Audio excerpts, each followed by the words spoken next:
అమ్మాయి గారు కాస్త అందంగా కనిపిస్తే ఆగలేను అంటుంది నందమూరి నైజం.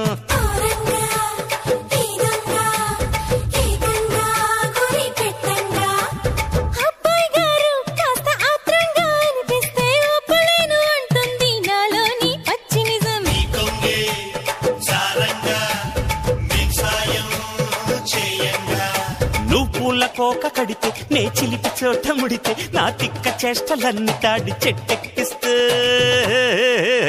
నా వడికొచ్చి వ్యధ తీర్చుకోవాలయ్య కోరమీస సింహానికి సలాం సలాం. నా వడికొచ్చి కథ నేర్చుకోరయ్య పాలుగారు బుగ్గలకు గులాం గులాం. నీ కొప్పులో ఉన్న మల్లె తోట పూయిస్తా ఈ పూట. నీ పెదవిలో ఉన్న చెరుకు తోట పండిస్తా ఓ చోట.